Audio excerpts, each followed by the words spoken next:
ಮಧ್ಯಪ್ರಾಚ್ಯ ಯುದ್ಧ 37ನೇ ದಿನಕ್ಕೆ ಕಾಲಿಟ್ಟಿದೆ. ದಿನ ಕಳೆದಂತೆಲ್ಲ ಕದನ ಘನಘೋರವಾಗ್ತಾ ಇದೆ. ರಣರಂಗದಲ್ಲಿ ಅಮೆರಿಕ ಡೇರಿಂಗ್ ಆಪರೇಷನ್ ಮಾಡಿದೆ. ಶತ್ರು ನೆಲಕ್ಕೆ ನುಗ್ಗಿ ತನ್ನ ಪೈಲಟ್ನ ರಕ್ಷಣೆ ಮಾಡಿದೆ. ಈ ಕಾರ್ಯಾಚರಣೆ ನಿಜಕ್ಕೂ ರಣರೋಚಕವೇ. ನೋಡ್ಕೊಂಬನ್ನಿ ಈ ವಿಶೇಷ ವರದಿಯನ್ನ.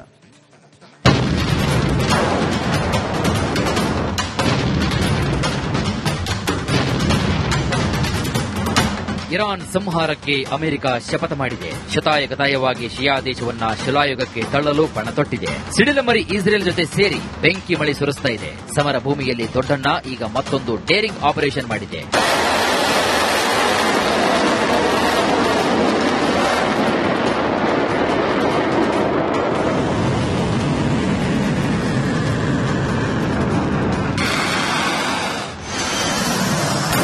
ಶತ್ರು ನೆಲದಲ್ಲೇ ಯುಎಸ್ ರೋಚಕ ಕಾರ್ಯಾಚರಣೆ.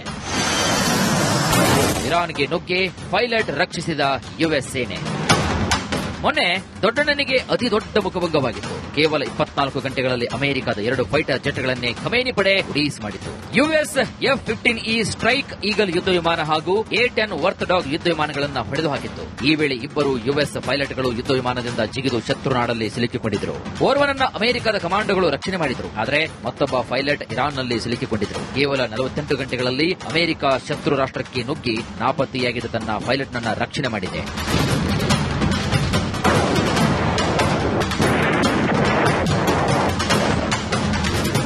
ಅಮೆರಿಕ ಪೈಲಟ್ನ ಜೀವಂತವಾಗಿ ಸೆರೆ ಹಿಡಿಯಲು ಇರಾನ್ ಸೇನೆ ಪಣ ತೊಟ್ಟಿತ್ತು. ಇದಕ್ಕಾಗಿ ಹಗಲು ರಾತ್ರಿ ಎನ್ನದೆ ಹುಡುಕಾಡ್ತಾ ಇತ್ತು. ಅಷ್ಟೇ ಅಲ್ಲ, ಯುಎಸ್ ಪೈಲಟ್ನ ಜೀವಂತವಾಗಿ ಹಿಡಿದಿಟ್ಟುಕೊಟ್ಟವರಿಗೆ ಕೋಟಿ ಕೋಟಿ ಹಣ ನೀಡುವುದಾಗಿ ಬಹುಮಾನವನ್ನು ಕೂಡ ಘೋಷಣೆ ಮಾಡಿತ್ತು. ಆದರೆ ಯಾವುದಕ್ಕೂ ಕೂಡ ಅಮೆರಿಕ ಅವಕಾಶವೇ ಕೊಟ್ಟಿಲ್ಲ. ಕೇವಲ 2 ದಿನ, ಜಸ್ಟ್ 48 ಗಂಟೆಯಲ್ಲಿ ಅಮೆರಿಕ ತನ್ನ ಪೈಲಟ್ನನ್ನ ಸುರಕ್ಷಿತವಾಗಿ ರಕ್ಷಣೆ ಮಾಡಿದೆ. ಈ ಬಗ್ಗೆ ಖುದ್ದು ಡೊನಾಲ್ಡ್ ಟ್ರಂಪ್ ಅವರೇ ಅಧಿಕೃತವಾಗಿ ಘೋಷಣೆ ಮಾಡಿದ್ದಾರೆ. ನಮ್ಮ ಪೈಲಟ್ನ ರಕ್ಷಣೆ ಮಾಡಿದ್ದೇವೆ. ಕಳೆದ ಕೆಲವು ಗಂಟೆಗಳಲ್ಲಿ ಅಮೆರಿಕದ ಸೇನೆ ತನ್ನ ಇತಿಹಾಸದಲ್ಲಿ ಅತ್ಯಂತ ಧೈರ್ಯಶಾಲಿ ರಕ್ಷಣಾ ಕಾರ್ಯಾಚರಣೆಯನ್ನ ಯಶಸ್ವಿಯಾಗಿ ಮಾಡಿದೆ. ಇರಾನ್ನಲ್ಲಿ ಸಿಲುಕಿದ್ದ ನಮ್ಮ ಪೈಲಟ್ ಅನ್ನು ರಕ್ಷಣೆ ಮಾಡಿದ್ದೇವೆ. ಅವರು ಅತ್ಯಂತ ಗೌರವಾನ್ವಿತ ಕರ್ನಲ್ ಆಗಿದ್ದು ಇದೀಗ ಸುರಕ್ಷಿತವಾಗಿದ್ದಾರೆ ಅಂತ ತಿಳಿಸುವುದಕ್ಕೆ ನನಗೆ ಸಂತೋಷವಾಗ್ತಾ ಇದೆ.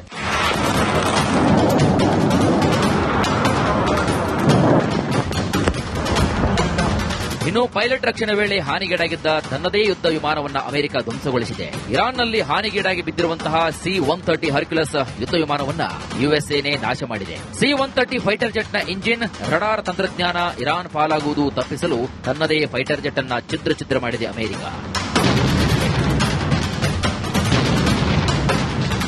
Bureau report, republic Kannada. ಮಧ್ಯಪ್ರಾಚ್ಯ ಯುದ್ಧ 37ನೇ ದಿನಕ್ಕೆ ಕಾಲಿಟ್ಟಿದೆ.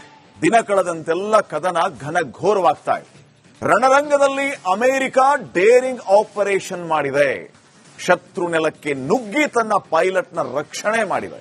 ಈ ಕಾರ್ಯಾಚರಣೆ ನಿಜಕ್ಕೂ ರಣರೋಚಕವೇ. ನೋಡ್ಕೊಂಬನ್ನಿ ಈ ವಿಶೇಷ ವರದಿಯನ್ನ.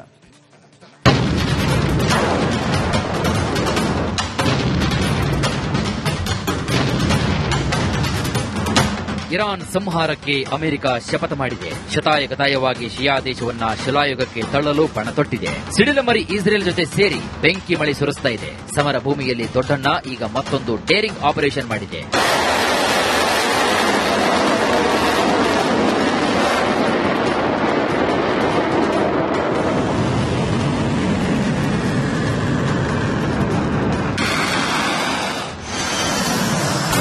ಶತ್ರು ನೆಲದಲ್ಲೇ ಯುಎಸ್ ರೋಚಕ ಕಾರ್ಯಾಚರಣೆ. ಇರಾನ್ಗೆ ನುಗ್ಗಿ ಪೈಲಟ್ ರಕ್ಷಿಸಿದ ಯುಎಸ್ ಸೇನೆ. ಮೊನ್ನೆ ದೊಡ್ಡಣ್ಣನಿಗೆ ಅತಿ ದೊಡ್ಡ ಮುಖಭಂಗವಾಗಿತ್ತು. ಕೇವಲ 24 ಗಂಟೆಗಳಲ್ಲಿ ಅಮೆರಿಕದ 2 ಫೈಟರ್ ಜೆಟ್ಗಳನ್ನೇ ಖಮೇನಿ ಪಡೆ ರಿಲೀಸ್ ಮಾಡಿತು. ಯುಎಸ್ F-15E ಸ್ಟ್ರೈಕ್ ಈಗಲ್ ಯುದ್ಧ ವಿಮಾನ ಹಾಗೂ A-10 ವರ್ತ್ ಡಾಗ್ ಯುದ್ಧ ವಿಮಾನಗಳನ್ನು ಹೊಡೆದು ಹಾಕಿತ್ತು. ಈ ವೇಳೆ ಇಬ್ಬರು ಯುಎಸ್ ಪೈಲಟ್ಗಳು ಯುದ್ಧ ವಿಮಾನದಿಂದ ಜಿಗಿದು ಶತ್ರು ನಾಡಲ್ಲಿ ಸಿಲುಕಿಕೊಂಡಿದ್ದರು. ಓರ್ವನನ್ನ ಅಮೆರಿಕದ ಕಮಾಂಡೋಗಳು ರಕ್ಷಣೆ ಮಾಡಿದರು. ಆದರೆ ಮತ್ತೊಬ್ಬ ಪೈಲಟ್ ಇರಾನ್ನಲ್ಲಿ ಸಿಲುಕಿಕೊಂಡಿದ್ದರು. ಕೇವಲ 48 ಗಂಟೆಗಳಲ್ಲಿ ಅಮೆರಿಕ ಶತ್ರು ರಾಷ್ಟ್ರಕ್ಕೆ ನುಗ್ಗಿ ನಾಪತ್ತೆಯಾಗಿದ್ದ ತನ್ನ ಪೈಲಟ್ನನ್ನ ರಕ್ಷಣೆ ಮಾಡಿದೆ.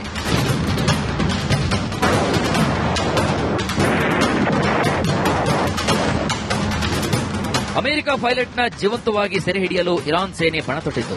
ಇದಕ್ಕಾಗಿ ಹಗಲು ರಾತ್ರಿ ಎನ್ನದೆ ಹುಡುಕಾಡ್ತಾ ಇತ್ತು.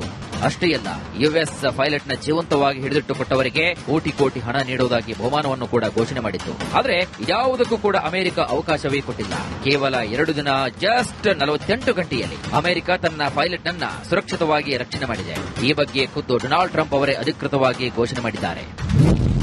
ನಮ್ಮ ಪೈಲಟ್ ನ ರಕ್ಷಣೆ ಮಾಡಿದ್ದೇವೆ. ಕಳೆದ ಕೆಲವು ಗಂಟೆಗಳಲ್ಲಿ ಅಮೆರಿಕದ ಸೇನೆ ತನ್ನ ಇತಿಹಾಸದಲ್ಲಿ ಅತ್ಯಂತ ಧೈರ್ಯಶಾಲಿ ರಕ್ಷಣಾ ಕಾರ್ಯಾಚರಣೆಯನ್ನ ಯಶಸ್ವಿಯಾಗಿ ಮಾಡಿದೆ. ಇರಾನ್ನಲ್ಲಿ ಸಿಲುಕಿದ್ದ ನಮ್ಮ ಪೈಲಟ್ ಅನ್ನ ರಕ್ಷಣೆ ಮಾಡಿದ್ದೇವೆ. ಅವರು ಅತ್ಯಂತ ಗೌರವಾನ್ವಿತ ಕರ್ನಲ್ ಆಗಿದ್ದು ಇದೀಗ ಸುರಕ್ಷಿತವಾಗಿದ್ದಾರೆ ಅಂತ ತಿಳಿಸುವುದಕ್ಕೆ ನನಗೆ ಸಂತೋಷವಾಗ್ತಾ ಇದೆ.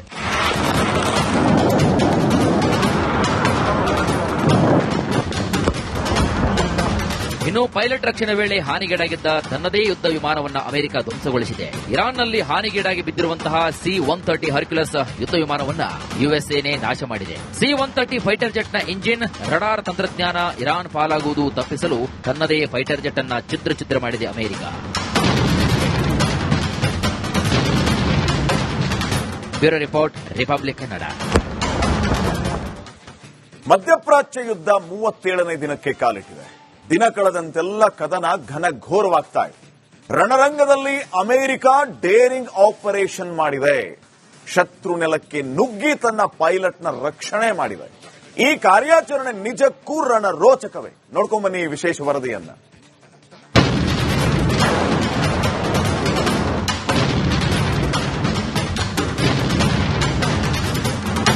ಇರಾನ್ ಸಂಹಾರಕ್ಕೆ ಅಮೆರಿಕ ಶಪಥ ಮಾಡಿದೆ. ಶತಾಯಗತಾಯವಾಗಿ ಶಿಯಾ ದೇಶವನ್ನ ಶಿಲಾಯುಗಕ್ಕೆ ತಳ್ಳಲು ಪಣ ತೊಟ್ಟಿದೆ. ಸಿಡಿಲಮರಿ ಇಸ್ರೇಲ್ ಜೊತೆ ಸೇರಿ ಬೆಂಕಿ ಮಳೆ ಸುರಿಸ್ತಾ ಇದೆ. ಸಮರ ಭೂಮಿಯಲ್ಲಿ ದೊಡ್ಡಣ್ಣ ಈಗ ಮತ್ತೊಂದು ಡೇರಿಂಗ್ ಆಪರೇಷನ್ ಮಾಡಿದೆ.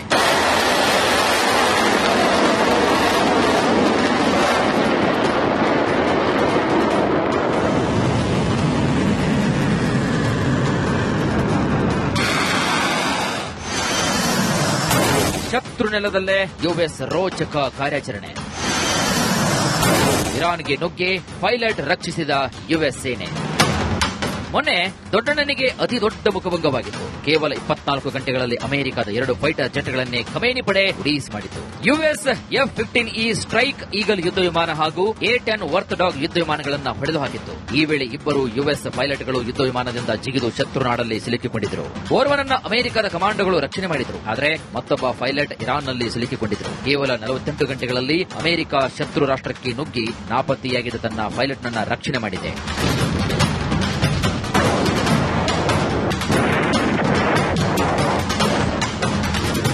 ಅಮೆರಿಕ ಪೈಲಟ್ನ ಜೀವಂತವಾಗಿ ಸೆರೆ ಹಿಡಿಯಲು ಇರಾನ್ ಸೇನೆ ಪಣ ತೊಟ್ಟಿತ್ತು. ಇದಕ್ಕಾಗಿ ಹಗಲು ರಾತ್ರಿ ಎನ್ನದೆ ಹುಡುಕಾಡ್ತಾ ಇತ್ತು. ಅಷ್ಟೇ ಅಲ್ಲ, ಯುಎಸ್ ಪೈಲಟ್ನ ಜೀವಂತವಾಗಿ ಹಿಡಿದಿಟ್ಟುಕೊಟ್ಟವರಿಗೆ ಕೋಟಿ ಕೋಟಿ ಹಣ ನೀಡುವುದಾಗಿ ಬಹುಮಾನವನ್ನು ಕೂಡ ಘೋಷಣೆ ಮಾಡಿತ್ತು. ಆದರೆ ಯಾವುದಕ್ಕೂ ಕೂಡ ಅಮೆರಿಕ ಅವಕಾಶವೇ ಕೊಟ್ಟಿಲ್ಲ. ಕೇವಲ 2 ದಿನ, ಜಸ್ಟ್ 48 ಗಂಟೆಯಲ್ಲಿ ಅಮೆರಿಕ ತನ್ನ ಪೈಲಟ್ ಅನ್ನ ಸುರಕ್ಷಿತವಾಗಿ ರಕ್ಷಣೆ ಮಾಡಿದೆ. ಈ ಬಗ್ಗೆ ಖುದ್ದು ಡೊನಾಲ್ಡ್ ಟ್ರಂಪ್ ಅವರೇ ಅಧಿಕೃತವಾಗಿ ಘೋಷಣೆ ಮಾಡಿದ್ದಾರೆ.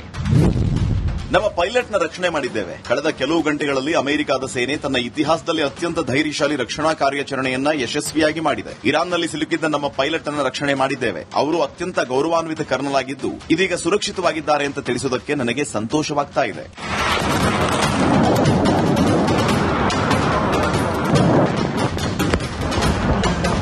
ಇನ್ನು ಪೈಲಟ್ ರಕ್ಷಣೆ ವೇಳೆ ಹಾನಿಗೀಡಾಗಿದ್ದ ತನ್ನದೇ ಯುದ್ಧ ವಿಮಾನವನ್ನು ಅಮೆರಿಕ ಧ್ವಂಸಗೊಳಿಸಿದೆ. ಇರಾನ್ನಲ್ಲಿ ಹಾನಿಗೀಡಾಗಿ ಬಿದ್ದಿರುವಂತಹ C-130 ಹರ್ಕ್ಯುಲಸ್ ಯುದ್ಧ ವಿಮಾನವನ್ನು ಯುಎಸ್ ಸೇನೆ ನಾಶ ಮಾಡಿದೆ. C-130 ಫೈಟರ್ ಜೆಟ್ನ ಇಂಜಿನ್, ರಡಾರ್ ತಂತ್ರಜ್ಞಾನ ಇರಾನ್ ಪಾಲಾಗುವುದು ತಪ್ಪಿಸಲು ತನ್ನದೇ ಫೈಟರ್ ಜೆಟ್ ಅನ್ನ ಛಿದ್ರ ಮಾಡಿದೆ ಅಮೆರಿಕ.